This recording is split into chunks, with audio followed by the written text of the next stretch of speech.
Bonjour, merci à tous d'être présents. Merci aux organisateurs de m'avoir ici. Donc effectivement, aujourd'hui, je devais être avec une collègue pour qu'on vous présente deux protocoles d'études qu'on mène à Liège, des protocoles cliniques. Ma collègue n'a pas su venir, donc je vais en profiter pour vous faire pour vous parler des différents travaux qu'on mène sur la transcognitive auto-induite. Donc, la transcognitive auto-induite, c'est un état de conscience non ordinaire, volontaire et auto-induit qui est hérité des pratiques traditionnelles chamaniques. Donc, en fait, c'est Corinne Sombrin qui est ethnomusicienne, qui, lors d'un reportage, est partie en Mongolie. Elle a suivi un rituel chamanique où la chamane frappait sur le tambour et Corinne a vécu une transe. Et la chamane lui a dit, ben, en fait, tu es une chamane et donc tu vas devoir venir suivre les enseignements pour devenir chamane. Corinne a suivi les enseignements et puis elle est revenue à Paris. Elle s'est dit, mais tiens, qu'est-ce qui se passe en fait dans mon cerveau quand je suis en transe? Et donc, elle a fait appel à différents scientifiques et notamment à nous à l'Université de Liège pour qu'on la passe dans les différentes machines qu'on utilise. Donc, on a fait de l'EEG, de l'électroencéphalographie, de l'IRM, etc. Alors, et donc, je vais vous présenter ces travaux-là. La transcognitive auto-induite a différentes caractéristiques. On note une conscience lucide, donc les personnes relatent être très très conscients d'eux-mêmes, mais moins conscients de leur environnement. C'est une expérience immersive hyper focalisée du flux, avec une imagerie intérieure très élargie, un traitement somatosensoriel modifié et une altération de la perception de soi, du temps et de l'espace. Donc, on étudie cette approche de différentes manières. On étudie sa phénoménologie à travers l'analyse de récits et à travers la réponse à des questionnaires qui évaluent les caractéristiques. On évalue aussi la neurophysiologie avec des études en électroencéphalographie. On évalue les différences individuelles. Donc, on propose que les personnes qui suivent les ateliers d'apprentissage à la cognitive auto-induite remplissent des questionnaires pour qu'on puisse voir s'il y a des différences entre les différentes personnes. Et enfin, on la compare à d'autres approches. À l'Université de Liège, on est expert en hypnose. On étudie également la méditation et donc on compare, enfin, on compare pas, mais on essaye de voir quelles sont les différences et les similarités entre la transcognitive auto-induite et les techniques qu'on connaît déjà. Ici, c'est une petite vidéo. Là, j'espère qu'il y aura du son.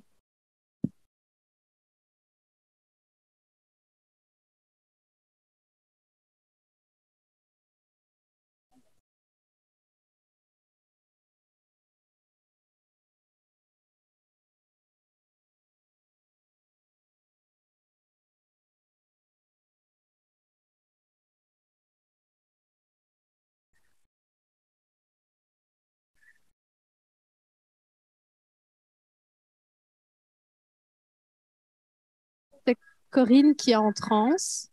On lui met des stimulations magnétiques transcrâniennes. Donc, on applique un champ magnétique dans différents endroits au niveau de son cerveau pendant qu'elle est en transe.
Pour le son, il y aura d'autres vidéos après. Donc, j'essaierai que ça vienne de l'ordinateur. Donc voilà, vous avez vu Corinne en transe qui reçoit du courant. Et donc après cela, on lui a demandé d'exprimer ce qu'elle a vécu dans sa transe. Et donc elle relate, j'ai vu une petite fourmi et puis j'étais cette fourmi. Je suis montée dans un arbre et j'en suis tombée. Après, j'ai eu des visions d'insectes, de gros lézards. J'ai de nouveau vécu une transformation avec le sentiment de devenir autre chose, comme un iguane. Puis ma langue a commencé à sortir avec la sensation d'une langue de tortue. Après, il y a eu des sifflements de serpents. Je suis passée par tous les reptiles. J'avais un sentiment de joie, j'avais envie de rire. Puis ma respiration a changé et elle est devenue très lente. J'ai compris que ma langue était à l'endroit parfait et je pensais, la transe m'apprend à mettre ma langue pour ralentir l'expiration, pour pouvoir induire une sensation d'extase. Ensuite, c'était une pure joie, un bonheur total et une énorme expansion de ma perception de moi-même. Elle dit aussi, j'ai eu la vision d'un samouraï avec une chanson bien ancrée. Puis j'ai vu un personnage féminin harmonieux qui semblait être de Thaïlande, qui chantait très aigu haut. Après, il y a eu des mouvements d'harmonisation et il y a eu une spirale qui a tenté d'attraper le petit pic qui était sur ma tête. Donc ça, c'est la simulation magnétique transcrânienne. Quelques autres sons sont arrivés avec une sensation qu'ils travaillaient sur le corps pour rétablir l'harmonie. Donc, on a également demandé à Corinne de dire, sur une échelle allant de 0 à 10, dans quelle mesure elle se sentait éveillée, absorbée, dissociée. Et on lui a demandé aussi quelle était la perception du temps, donc combien de temps elle pensait que l'expérience avait duré. En bleu clair, lorsque Corinne ne faisait rien de particulier. En mauve, c'est en transe lorsqu'on stimulait la partie frontale de son cerveau. Et en mauve foncé, c'est quand on stimulait la zone pariétale, donc plus derrière. Et on voit que quand elle est en transe, peu importe l'endroit où on stimule le cerveau, elle est significativement plus éveillée, absorbée, dissociée, et la perception du temps semble plus rapide quand elle est en transe par rapport à un état de conscience ordinaire. Au niveau de la réponse cérébrale, donc ici, la ligne orange, c'est la réponse cérébrale quand la personne est en transe. En noir, c'est en état de conscience ordinaire. Lorsqu'on stimule au niveau frontal, on voit que l'amplitude de la réponse cérébrale est beaucoup plus haute, tandis que lorsqu'on stimule la zone pariétale, on voit qu'elle est diminuée. Et donc, en fait, comme le disait Anna, la région frontale, c'est vraiment tout ce qui se rapporte à la planification, mais aussi à la conscience qu'on a de soi-même. Tandis qu'au niveau pariétal, c'est plutôt la conscience qu'on a de son environnement. Et donc ici, ça relate bien que ce qui est vécu phénoménologiquement se relate également dans le cerveau. Donc ici, ce sont des études de cas et on a voulu voir dans des études groupales pour mieux comprendre ce qu'était la transe. Donc on a mené une étude sur 27 transeurs. On appelle des transeurs des gens qui pratiquent régulièrement la transe et qui parviennent à faire des trans sans bouger. Parce qu'il faut savoir que quand on met un casque d'électroencéphalographie, dès que la personne bouge ou rigole ou a des mouvements de mâchoire, ça fait du bruit sur les signaux et donc on a du mal à les analyser. Donc il faut vraiment que les personnes essayent de ne pas bouger, ce qui est quand même un challenge pour la transe, étant donné que ça s'induit soit par le chant, soit par le mouvement. Donc ici, c'est une étude sur 27 transeurs où on leur demandait de ne rien faire de particulier. Donc ça, c'est l'état de conscience ordinaire. En état de conscience ordinaire, on leur faisait écouter un bip sonore. Dans une autre condition, on leur demandait d'imaginer la transe sans entrer dans un état de transe. Encore une quatrième condition, c'était la transe. Et la cinquième condition, c'était la transe avec un bip. Donc ici aussi, voilà, c'est une vidéo. Vous entendez?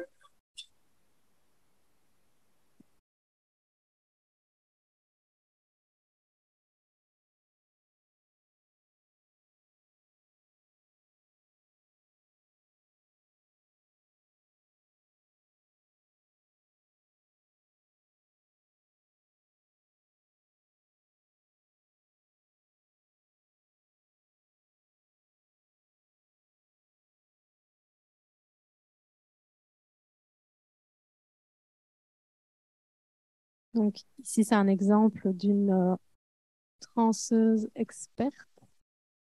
Donc ici, avec la collaboration d'Antoine Bueil et de Marie-Carmen Castillo, on a pu analyser les récits des personnes et on voit ici en mauve par rapport à lorsque les personnes imaginent ou sont en état de conscience ordinaire, lorsqu'elles sont en transe, il y a une narration particulière qui se distingue des autres. On a également réalisé donc, des analyses électroencéphalographiques avec Andrea Piarulli.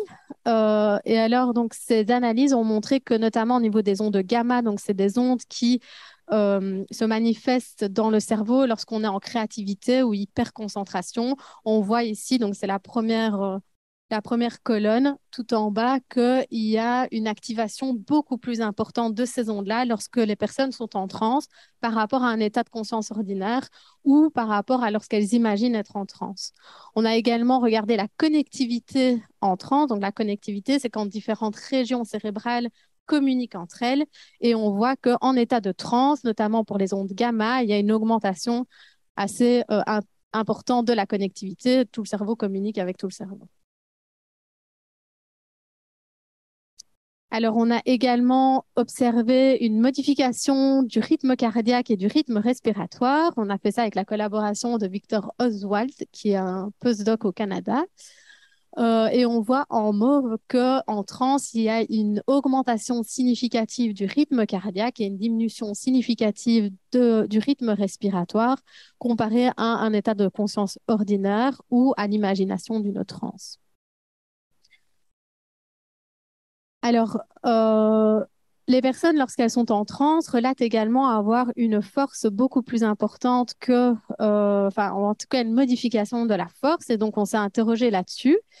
Ici, c'est une étude où on a mesuré objectivement et subjectivement la force.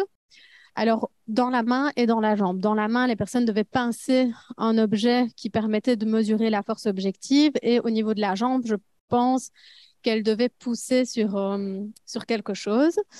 On leur demandait également de dire la force qu'elles avaient perçue et l'effort perçu également durant le moment où elles devaient pincer ou pousser.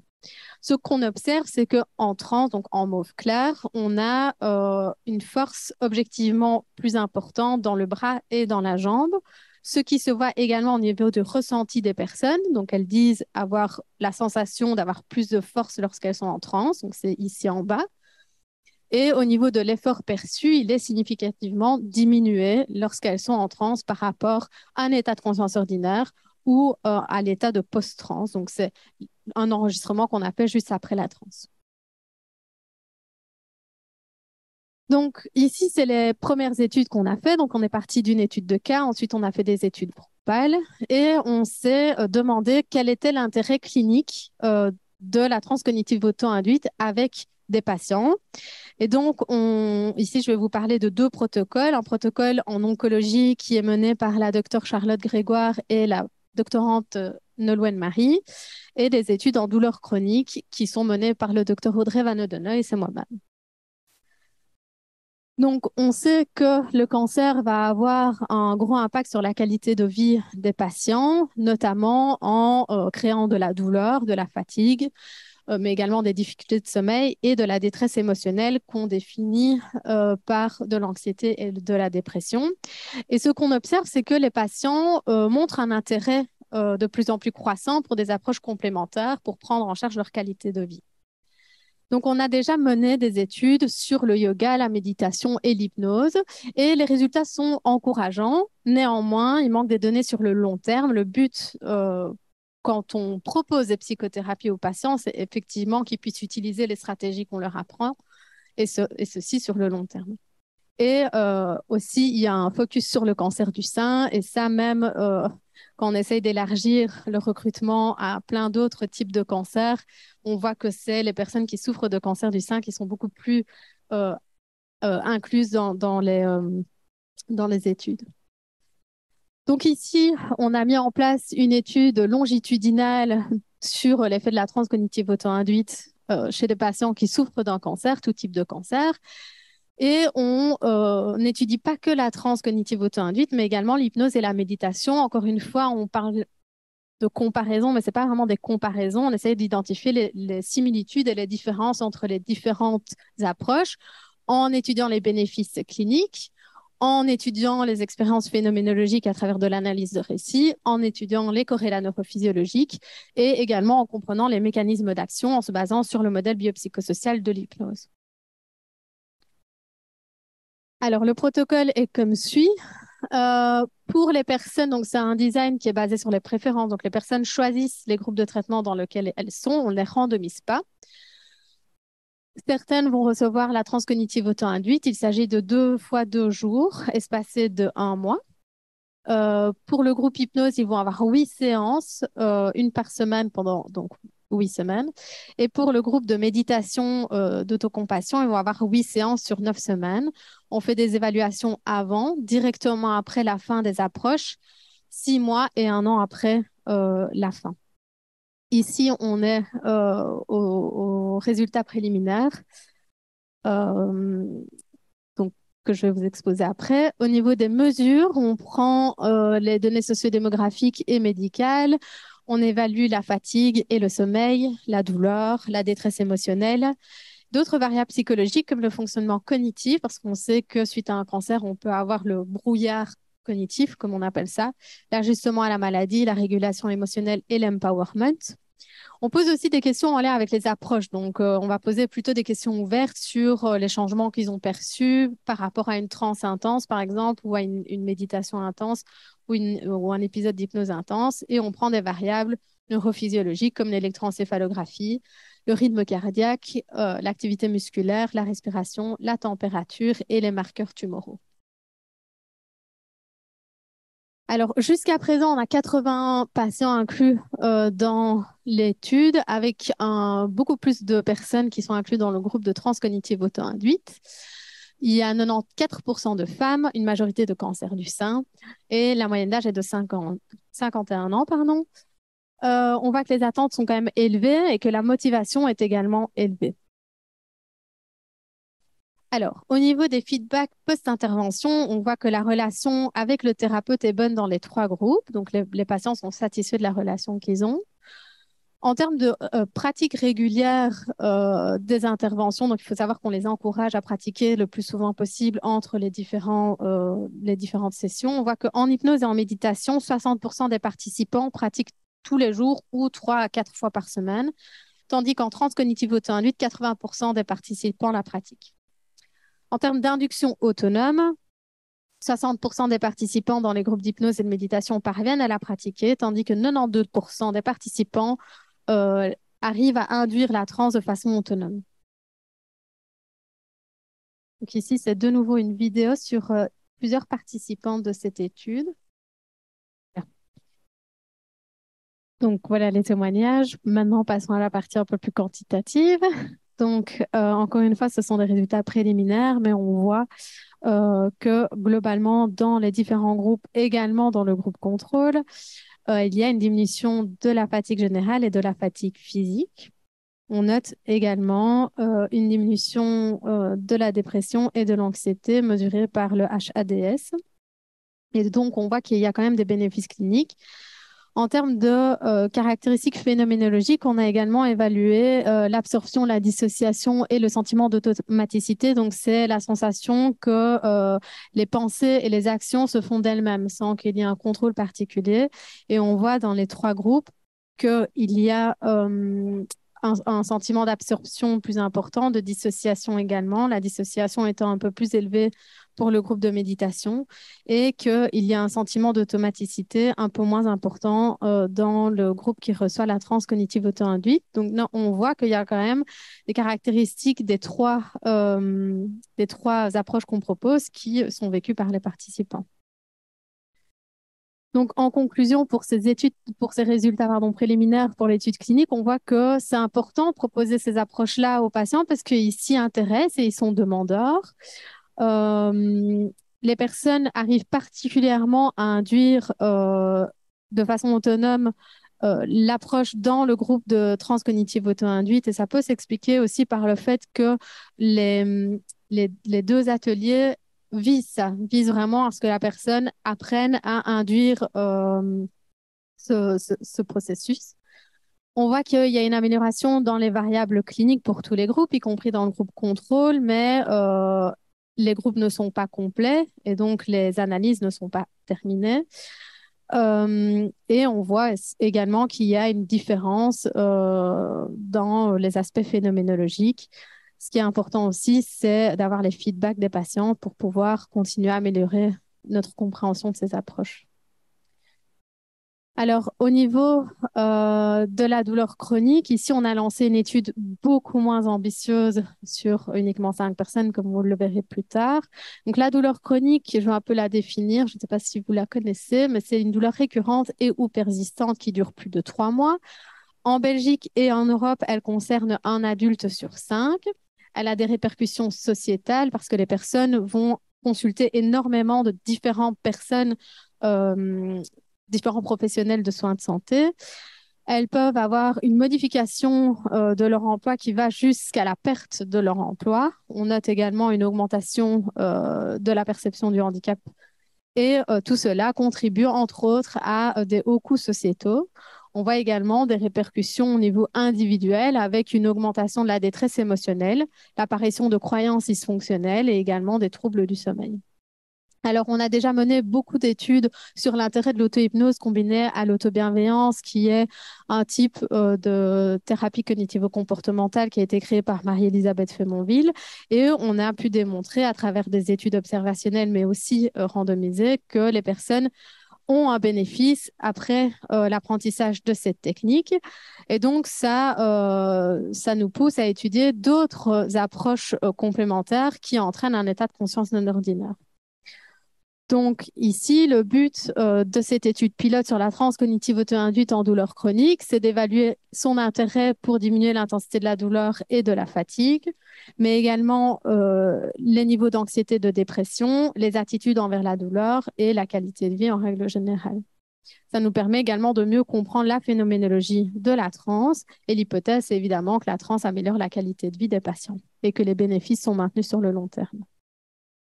Donc ici, c'est la même méthodologie que pour l'étude oncologique, si ce n'est qu'elle va se faire sur 5 patients uniquement. Ici aussi, on prend des données sociodémographiques et médicales. On évalue l'intensité de la douleur, de la fatigue, la détresse émotionnelle, les attitudes envers la douleur et la qualité de vie. Et on pose également des questions ouvertes sur ce qu'ils ont vécu lors des apprentissages. Je devrais débuter cette année. Donc, pourquoi c'est intéressant d'étudier la transcognitive auto-induite? Parce que c'est un nouvel outil qui, pour mon avis personnel, semble prometteur. Ça permet de mieux comprendre les mécanismes à différents niveaux, au niveau cérébral, mais également physiologique et phénoménologique. Il y a un vécu subjectif particulier et on voit qu'il y a des changements. Et donc, je pense que c'est super intéressant de l'étudier d'un point de vue clinique. Je vous remercie pour votre attention. Merci. On a déjà des questions. Alors, des questions qui demandent des précisions un peu techniques. Donc, pouvez-vous bien réexpliquer comment les participants vont réactiver la transe cognitive auto-induite en étant seuls? Alors, pendant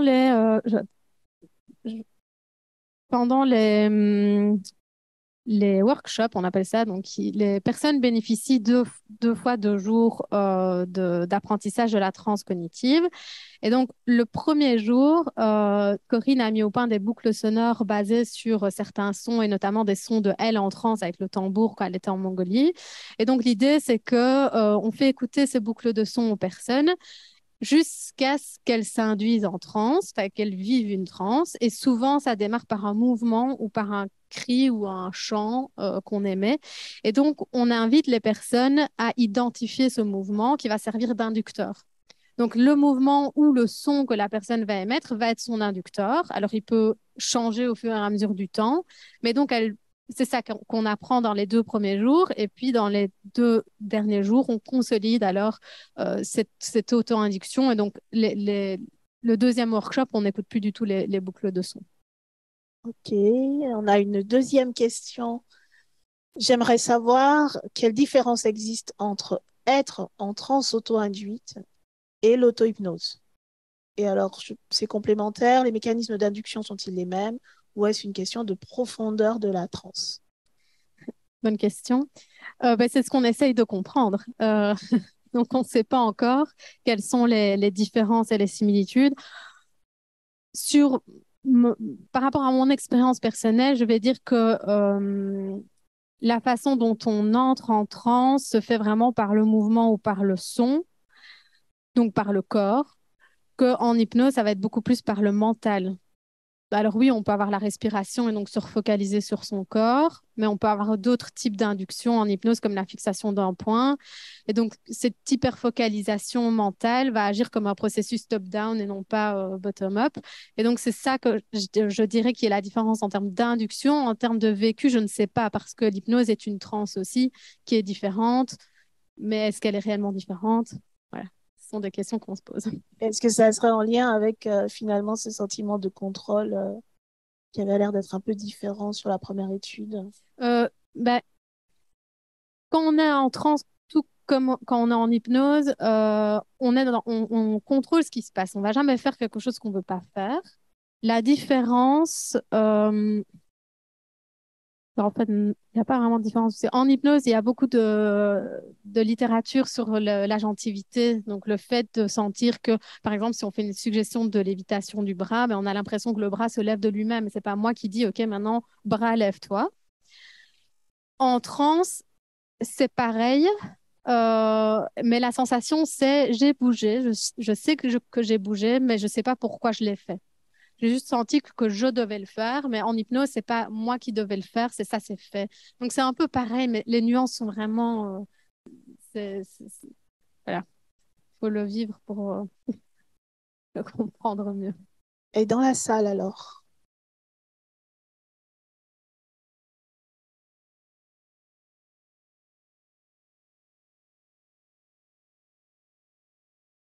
Oui,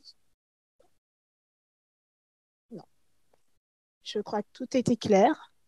Merci.